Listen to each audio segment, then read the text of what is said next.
आप सोच रहे होंगे कि यह कहानी दिन के उजाले में क्यों शुरू होती है। एक पुरानी खड़खड़ाती अमेरिकन कार जंगल के बीचों बीच जा रही है कि सीट पर उसका बेटा रॉबर्ट। दोनों सर्कस की ओर जा रहे हैं, लेकिन इस रास्ते की एक डरावनी कहानी मशहूर है।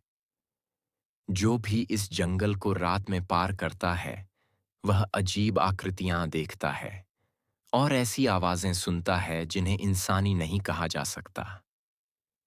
इसी वजह से लोग यहां से सिर्फ दिन में गुजरते हैं।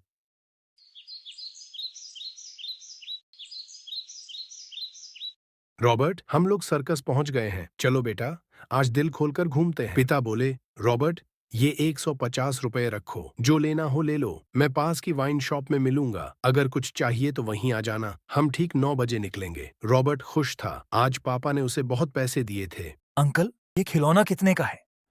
ये तलवार वाला, इसका नाम जेसन है। 10 रुपए। रॉबर्ट ने पैसे दिए और आगे बढ़ गया। अंकल, शूटिंग का कितना? बस 40 रुपए। इतना ज्यादा? करना है तो करो, नहीं तो हटो यहां से। रॉबर्ट ने 40 रुपए दिए और मजा लिया। आगे उसने एक बड़ा तंबू देखा, मुख्य सर्कस। उसने 900 रुपए का टिकट लिया और भीतर चला गया। भीड़ खुश थी, बच्चे हंस रहे थे। लेकिन तभी उसकी नजर कोने में खड़े एक लंबे सफेद रंग से पुते जोकर पर पड़ी। वह बिल्कुल नहीं हंस रहा था।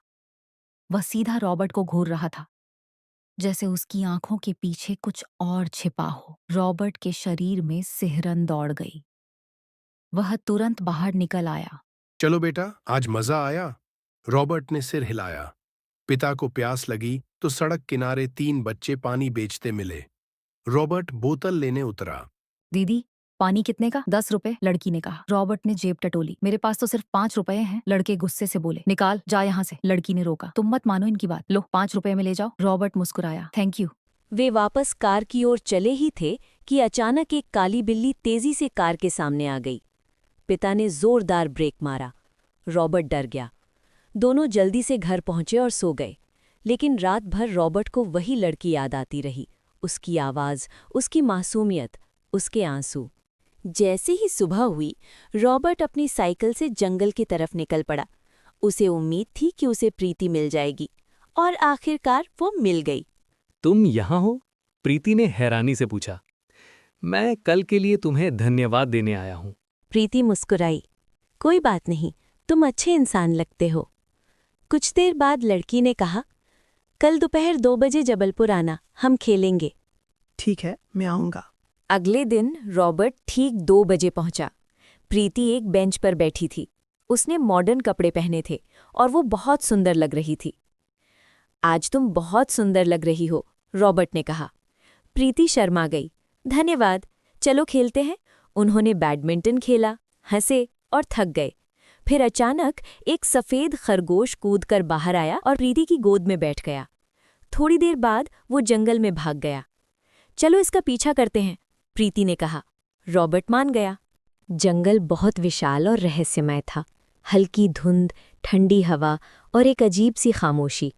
ये जंगल बहुत सुंदर है, रॉबर्ट ने कहा। और तुम तो उससे भी ज्यादा। प्रीति शर्मा गई और हंसने लगी।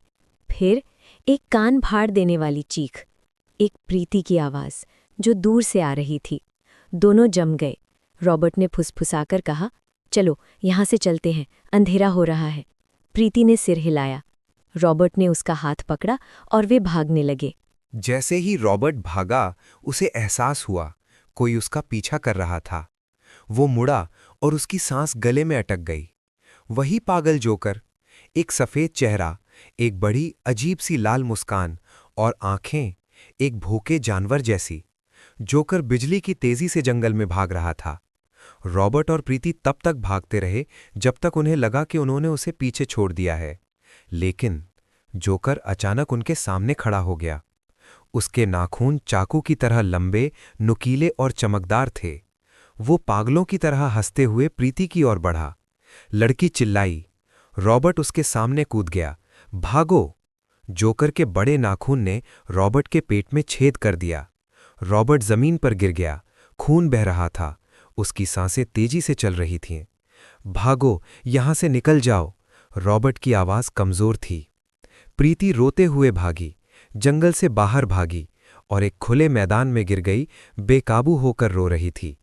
और फिर उसे एहसास हुआ, जोकर अब सिर्फ रॉबर्ट के पीछे नहीं था, वो उसके पीछे भी था।